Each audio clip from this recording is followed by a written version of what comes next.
নতুন দিল্লীৰ CFL লেবৰেটৰীয়ে জুবিনৰ মৃত্যুৰ ভিছেৰা ৰিপৰ্ট দিয়াৰ পিছৰ পৰাই এই ঘটনাটোৰ প্ৰতি CIDয়ে ইয়াৰ গোটেই ঘটনাটোৰ ওপৰত এটা নিৰ্দিষ্ট দিশ বিচাৰি পাইছে আৰু মই ভাবো যে খুব কম দিনৰ ভিতৰতে আমি জুবিনৰ মৃত্যুৰ সৈতে জড়িত সমস্ত ঘটনাৰ আজি আদালতৰ আগত আমি প্ৰকাশ কৰিব পাৰিম আমি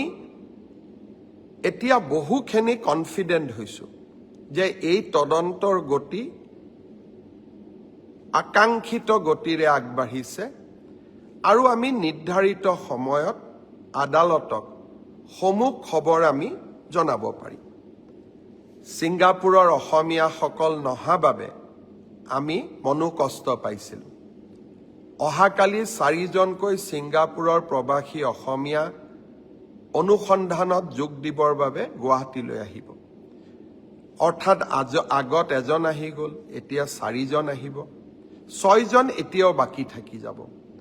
মই সেই 6গৰাকী অসমীয়াক আকৌ এবাৰ কম যে অসমৰ হিয়া ৰামথু প্ৰাণৰ শিল্পী জুবিন গাৰ্গৰ মৃত্যুৰ তদন্তত সহায় কৰা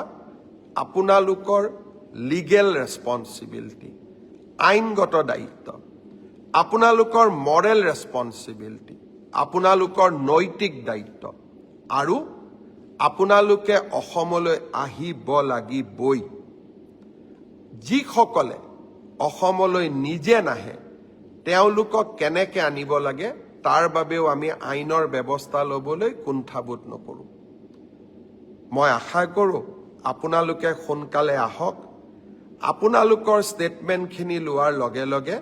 আমি আদালতক গোটেই ঘটনা অতি সোনকালে জনাবলৈ সক্ষম হ'ম কাৰণ আকৌ এবাৰ কৈছো যোৱা কালি CFL দিল্লী ৰিপৰ্ট অহাৰ পিছত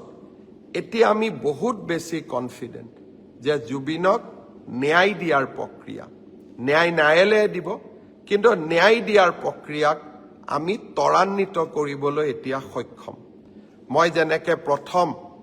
মোৰ ফেচবুক লাইভত কৈছিলো যে জুবিনৰ ঘটনাৰ সম্পূৰ্ণ তদন্ত আমি কৰিম আমি জুবিনক ন্যায় দিয়াম আজি মই বহুত আত্মবিশ্বাসী যোৱাকালি CFLৰ ৰিপৰ্ট দেখাৰ পিছত যে হয় এতিয়া আমি যি আপোনালোকক প্ৰথম দিনা মই প্ৰতিশ্ৰুতি দিছিলো সেই প্ৰতিশ্ৰুতি নিশ্চিতভাৱে আমি ৰক্ষা কৰিব পাৰিম শ্ৰদ্ধাৰ ৰাইজ